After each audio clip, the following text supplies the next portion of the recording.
Assalamualaikum warahmatullahi wabarakatuh. Saya Andra Afiliza Putri dari Prodi Ekonomi Pembangunan Fakultas Ekonomi dengan NIM 2106045. Baik, pada kesempatan ini kita akan melakukan analisis regresi dengan menggunakan aplikasi Stata, di mana tugas ini adalah tugas untuk mata kuliah statistika lanjutan pada seksi 051 dengan dosen pengampu Bapak Alphonse Satrianto, SEME. Sebelum kita masuk ke dalam aplikasi Stata, saya ingin menampilkan data yang akan kita analisis nantinya dengan aplikasi ini. Nah, ini adalah data yang akan kita olah nantinya, di mana data ini terdiri sebanyak 30 sampel yang dimulai dari tahun 1989, diakhiri pada tahun 2018. Data ini terdiri sebanyak dua macam variabel. Yang pertama adalah variabel terikat yang dapat kita lambangkan sebagai Y, di mana untuk variabel Y sendiri merupakan data yang kita ambil dari ekspor kayu manis Indonesia. Lalu untuk variabel selanjutnya adalah variabel bebas, di mana untuk variabel bebas kita menambahkannya sebagai X dan terdiri sebanyak 4 variabel bebas. Yang pertama adalah data untuk PDB Amerika Serikat sebagai variabel X1, nilai tukar sebagai X2, harga kayu manis ekspor sebagai X3, dan produksi kayu manis Indonesia sebagai X4. Baik, langsung saja kita masuk ke dalam aplikasi Stata.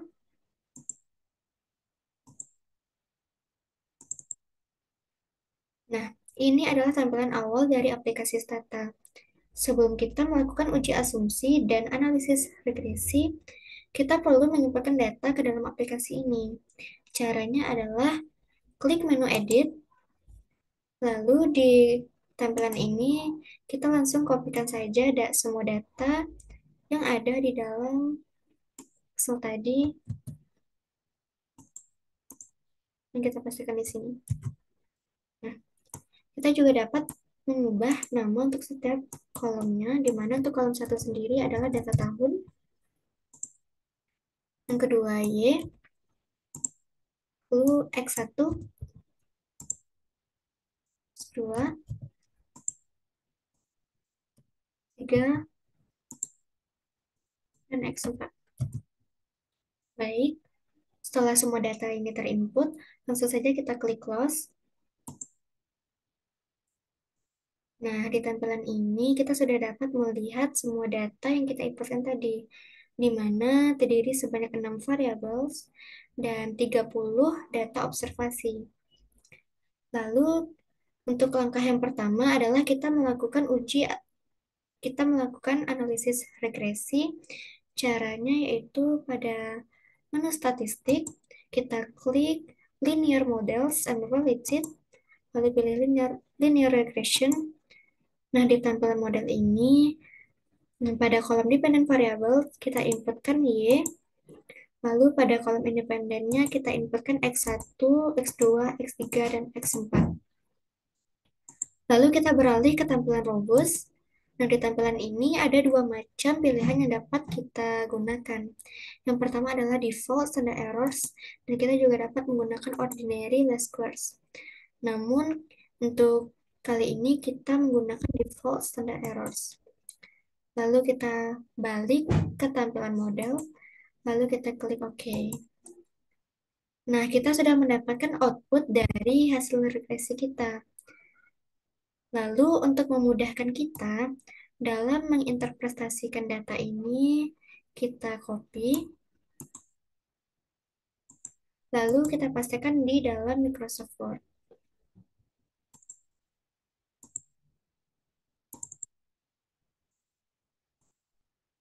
Nah,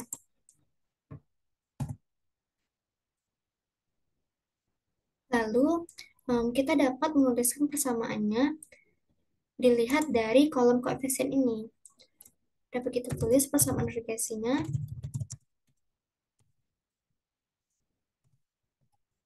Itu kita mulai dari variabel dependen Y sama dengan kita tuliskan koefisien terlebih dahulu 2107, 318.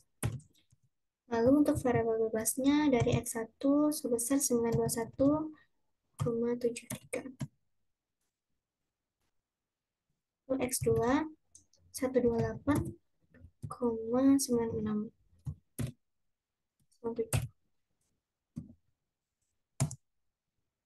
3 sebesar 450.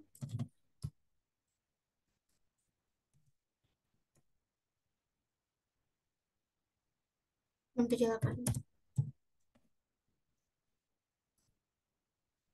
11,64.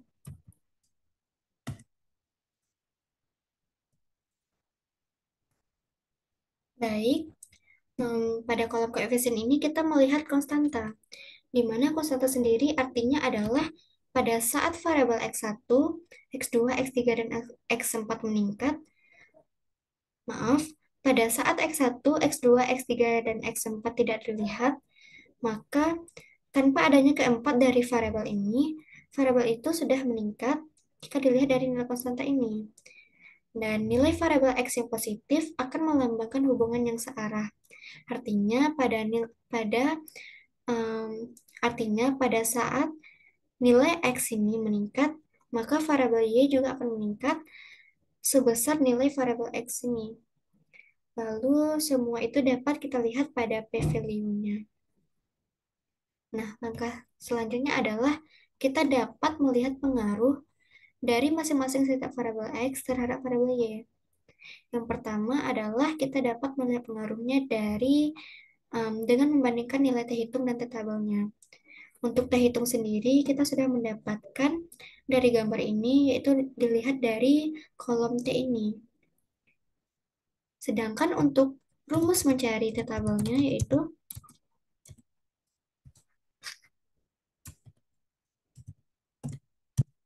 dapat kita cari dengan menggunakan Excel, di mana rumusnya TINV 0,05,29, di mana TINV sendiri adalah rumus untuk menghitung T-tabel, sedangkan 0,05 adalah signifikansi 5%, dan 29 adalah jumlah sampel yang kita kurangi dengan 1.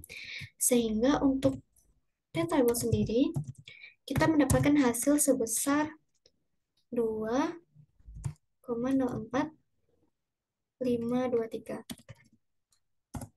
Nah, dapat kita bandingkan dengan T hitungnya. Untuk variabel X1, kita mendapatkan T hitung sebesar 1,12. Artinya T hitung ini lebih kecil daripada T tabelnya. Sehingga untuk variabel X1 itu tidak berpengaruh terhadap variabel Y karena nilai T hitung lebih kecil dari T tabel. Sedangkan untuk variabel X2, X3, dan X4, nilai T hitung ini juga lebih kecil daripada nilai T tabelnya. Sehingga untuk masing-masing variabel ini tidak berpengaruh terhadap variabel Y. Lalu dapat kita lihat pengaruh variabel X1, X2, X3, dan X4 secara bersama-sama terhadap variabel Y dilihat dari nilai probabilitasnya yang sebesar 0,000. Artinya, probabilitas ini lebih kecil daripada alfa 0,05. Sehingga untuk variabel X1, X2, X3, dan X4 secara bersama-sama atau secara keseluruhan itu berpengaruh terhadap variabel Y karena nilai probabilitasnya yang lebih kecil dari 0,05. Langkah yang selanjutnya adalah dapat kita lihat dari perbandingan F hitung dan F tabel. F hitung sendiri dapat kita lihat pada gambar ini, di mana kita mendapatkannya sebesar 12,24.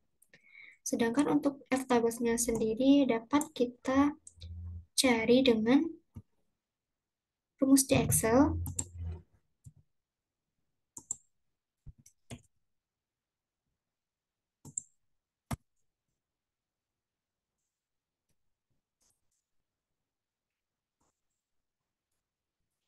Nah, untuk rumus F tabel sendiri merupakan dapat kita cari dengan VINV dalam kurung 0,05,4,29. Artinya, untuk 0,05 ini adalah nilai dari signifikansi 5%, sedangkan untuk 4 merupakan jumlah dari variabel bebas kita, Dan untuk 29 adalah nilai sampel yang dikurangi dengan satu. Sehingga untuk F tabel sendiri dapat kita mendapatkan hasil sebesar 2,7013. Nah, untuk nilai F hitung sebesar 12,24, artinya nilai F hitung ini lebih besar daripada nilai F tabelnya. Sehingga dapat kita simpulkan secara bersama-sama untuk variabel X1, X2, X3, dan X4 ini itu berpengaruh terhadap variabel Y. Karena nilai F hitungnya lebih kecil, lebih besar daripada F tabelnya. Besarnya pengaruh dari variabel X ini terhadap variabel Y ini dapat kita lihat dari nilai H R squared-nya sebesar 0,680 atau dapat kita persenkan menjadi 60,80%. Sedangkan untuk sisanya sebesar 39,2% itu adalah pengaruh variabel lain terhadap variabel Y ini yang yang tidak diterangkan dalam analisis kita pada kali ini. Nah, kita sudah selesai dalam menginterpretasikan output ini. Selanjutnya adalah seperti yang sudah kita ketahui, analisis regresi baru bisa dimaknai setelah lulus dari uji asumsi klasik. Baik, langsung saja kita masuk ke dalam uji asumsi klasik. Sebelum itu kita kembali ke dalam tampilan stata tadi.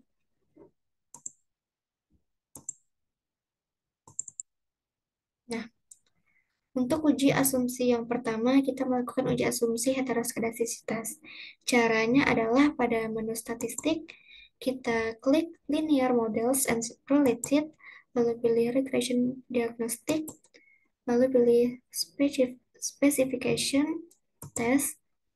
Nah, di tampilan ini, karena kita akan melakukan uji asumsi heteroskedastisitas, pada pilihan Reports and Statistics, kita pilih Test for Heteroscedasticity dengan head-test. Lalu pada test to compute ini ada beberapa pilihan yang dapat kita ambil. Namun untuk kali ini kita pilih Frischbergen, lalu klik OK. Nah, ini merupakan output dari uji asumsi heteroskedastisitas. Seperti yang kita ketahui, untuk uji ini kita mendapatkan probabilitas sebesar 0,5247. Artinya probabilitas ini lebih kecil daripada alfa 0,05. Sehingga untuk uji asumsi heteroskedastisitas ini kita sudah terbebas dari masalah heteroskedastisitas karena nilai probabilitasnya lebih besar dari 0,05. Lalu untuk uji asumsi yang kedua adalah kita melakukan uji asumsi multikolonialitas. Caranya itu pada menu statistik, kita klik linear regression, maaf, angka yang sama seperti tadi. Namun pada reports and statistik ini, kita pilih variance inflation factors to the independent variables atau VIF. Nah, ini adalah output dari uji multikolonialitas. Kita mengetahui untuk nilai X1 dan X2, nilai VIF-nya lebih besar dari 10. Sedangkan untuk X3 dan X4, nilai VIF-nya lebih kecil dari 10. Seperti yang sudah kita ketahui bahwa jika nilai VIF-nya besar dari 10, itu kita sudah mengalami masalah dari multikolonialitas. Dan kita mendapatkan untuk X1 dan X2 itu masih belum terbebas dari masalah multikolonialitas. Lalu kita masuk ke dalam uji asumsi yang ketiga yaitu normalitas.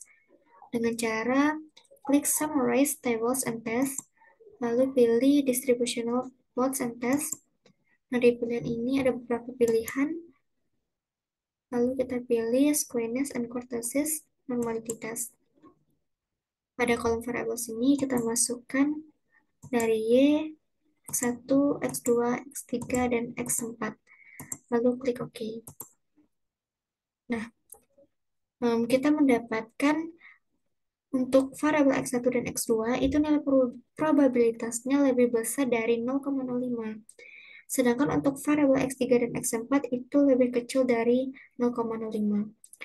Menurut dasar dari pengambilan keputusan untuk uji normalitas, jika nilai signifikansi atau probabilitas itu lebih besar dari 0,05, artinya analisis ini sudah terbebas dari masalah normalitas.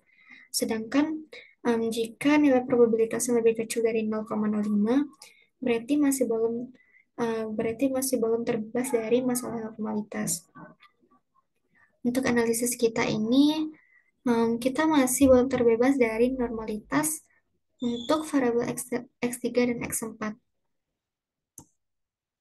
Nah, kita sudah selesai untuk uji asumsi, klasik, dan analisis regresi pada kali ini. Baik, apabila saya ada kesalahan, mohon dimaafkan. Saya akhiri dengan wabillahi taufik walhidayah. Wassalamualaikum warahmatullahi wabarakatuh.